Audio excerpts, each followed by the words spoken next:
Did South Park and its famous worldwide privacy tour episode cause the downfall of Prince Harry and Meghan Markle? That is the new theory. South Park just obliterated Meghan Markle and Prince Harry, and trust me, they didn't hold back. In one of their most savage episodes yet, the creators went straight for the jugular, mocking everything from their royal exit to their so-called privacy tour. Which I actually think is worth looking into.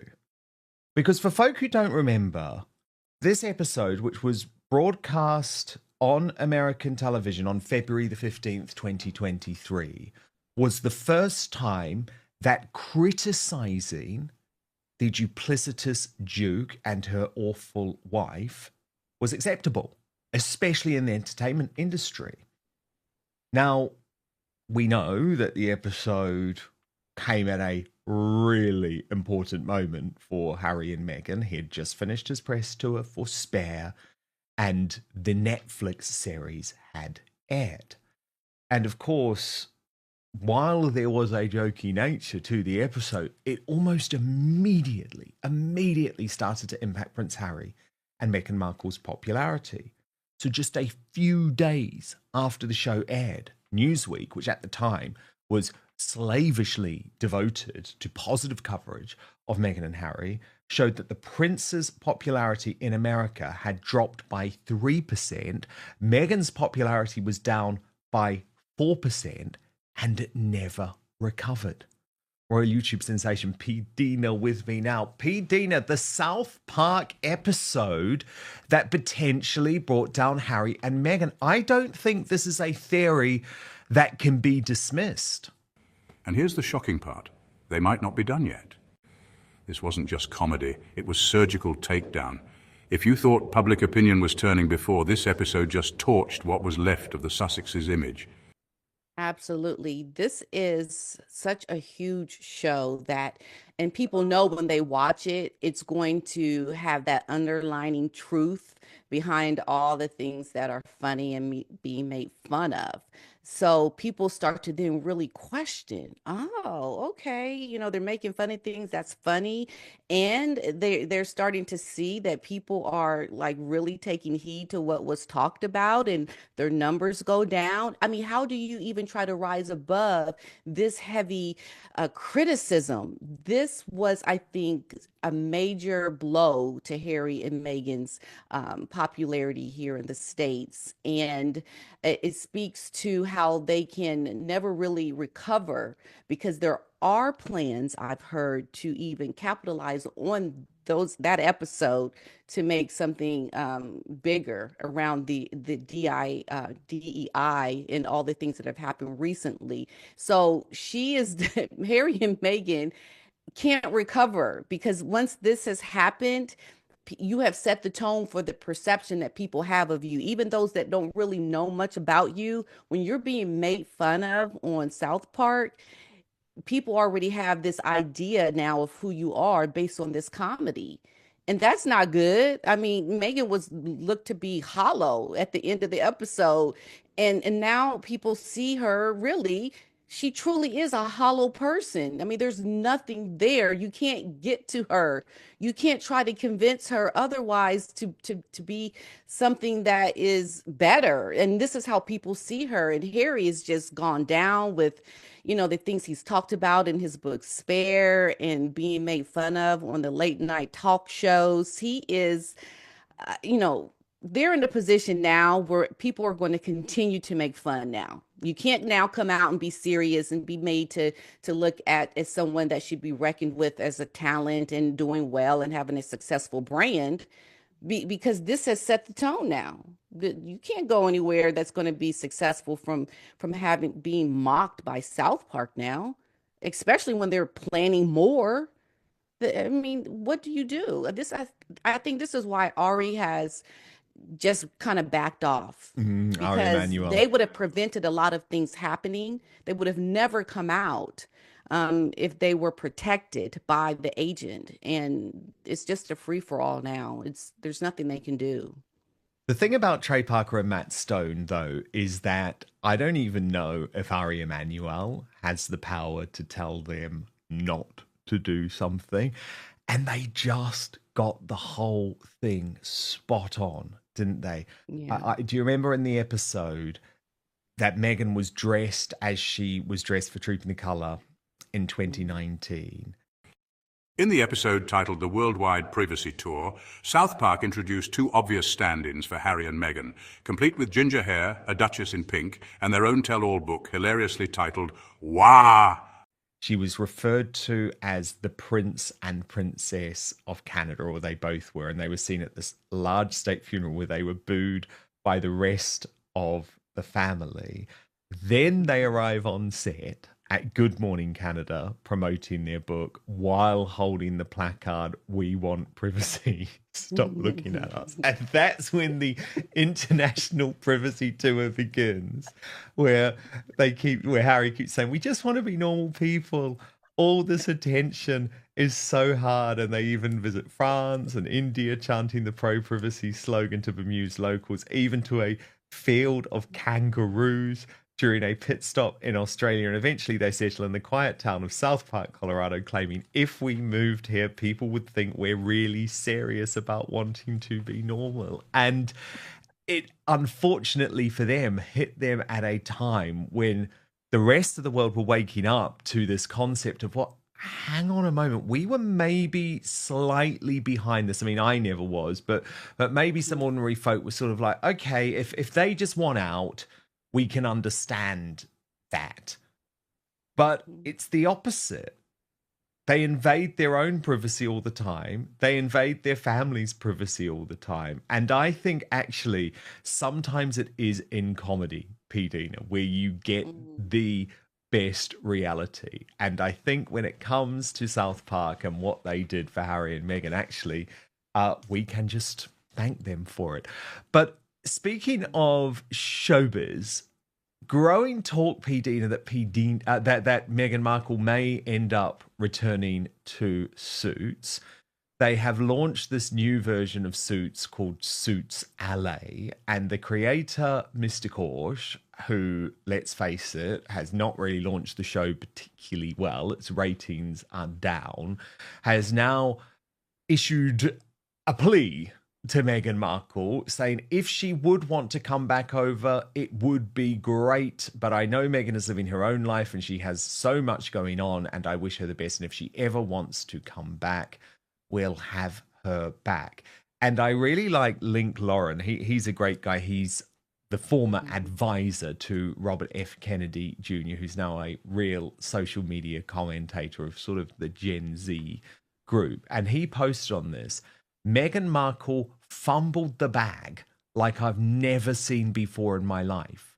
She went from Suits to being literal royalty just to potentially end up right back where she started. She really is a bird brain fool."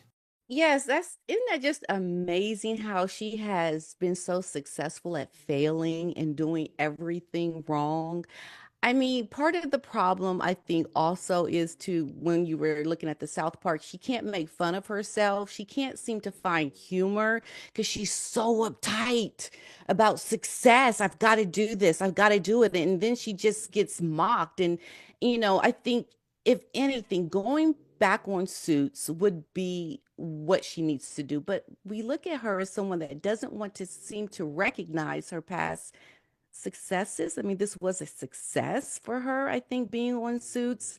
And she just can't seem to bring herself to going back because I think she looks at it as a step down. And I've also heard that there were some talks of her coming back, but she wanted to have more of a hand in producing. She wanted to be higher up on the call sheet.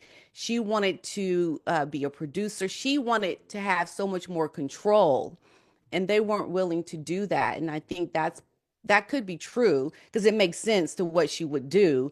But that's the problem. She can't make fun of herself. She can't show humility by going back to her roots. She thinks coming in with this title now with Harry on her arm as her handbag, Harry, that she can just have immediate success and she doesn't, have to show that she needs to work hard for it and to try to start a little bit smaller, even though you are coming with a title now and having been married into the royal family. They march through towns with signs saying, "We want privacy," while literally screaming for attention. It's brutal, it's sharp, and it's exactly what millions have been thinking. South Park didn't just roast Meghan and Harry, they flattened them. That is her problem. She can't wake up to who she really is. She can't wake up to just being authentic. She has a serious problem that we are watching on the world stage, and the only one that knows about it are us. She doesn't even recognize her own problems. She's in her delusion. So, yeah, try to go on Suits and to, try to build over again would be, I think, a good starting point for her, but she can't start there anymore. She wants to have this immediate success. That's her problem. Somebody that can get through to this woman needs to talk to her. Because if you can't listen to Ari Emanuel from WME, you can't listen to the people that are mocking you. You can't try to be someone to be reckoned with. Then where do you go from here? We just sit and watch you in your delusion, eating our popcorn and saying, "Woman, what's wrong with you? Snap out of it. Are you still going to be a little lost in your delusion? Okay, we're going to sit and watch and just make fun of you and see how you're going to fail the next time, right? Because there's going to be a next time because she doesn't give up.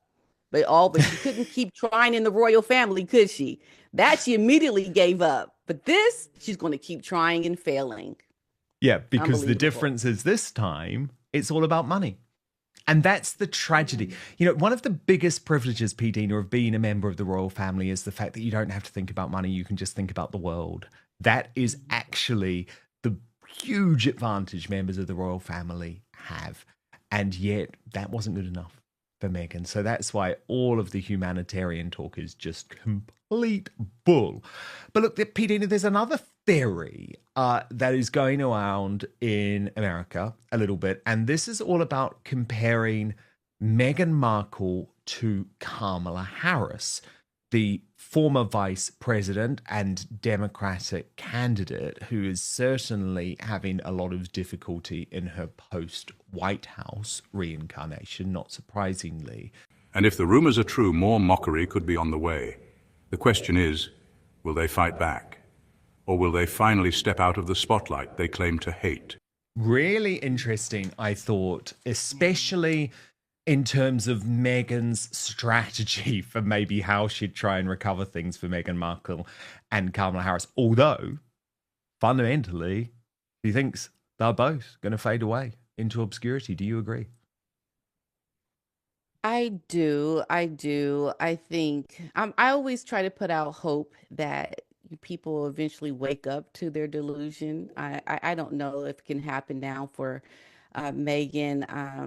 And I think she's at a point now where she's got to try something different. I get what she was saying about not knowing what they're saying, Kamala and Megan as well. I think they just try to be too polished, and then it just comes off like, huh, what?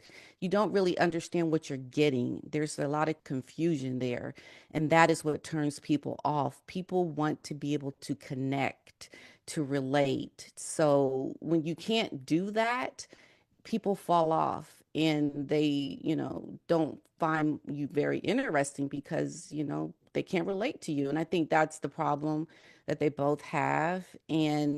But there's always a way for redemption. I think it can happen. At least I mean, I try to be a positive person and not to be down on people all the time. I really do. That's why I'm all about learning. But I think when you can't really learn anymore and you can't seem to find, the way to make it work, then you kind of just fall off and people forget about you. And at some point you'll have to recognize that as well, because you're not going to be able to get any more chances to get on that stage again to prove yourself. And I think that's what's going to eventually happen for Megan and possibly Kamala as well. It just seems like you have to wake up to your reality. And the sooner you do that, the better. But if you don't, obscurity is what it's going to be forever for you. Can, as ever, P. Dina, because we're just a couple of days away now from the launch of With Love, Meghan. Can the combination of that show and that brand make a difference for Meghan? No, I'm sorry. As ever, Megan, that's just not going to work. You're not getting to a place where people are going to be able to connect with you on that show. I think the first episodes is going to do well only because a lot of people want to see, well, what is she going to do? They'll see it's not going to be interesting. It's going to fall off, just like her Archetypes show did. And then we're back to where we started all over again, and it's Megan waiting to find her failure. That's what it is. She's waiting to find it. They were scrambling, I heard, to try to make some changes and put in some of her humanitarian work with the LA fires, but yeah, that was a bomb as well. Like, people saw right through that. And so this is just another episode of what happened with Archetypes. It's going to be a disaster for her because she hasn't changed up anything. She's still that superficial person. Rather than just hearing her, we're going to get to see it now with this show. So that's the only difference. Same thing. What do you think? Did South Park go too far, or was it spot on? Drop your thoughts in the comments. Smash that like button if you think South Park nailed it, and don't forget to subscribe for more no-holds-barred coverage of the stories everyone's talking about and the ones they're afraid to.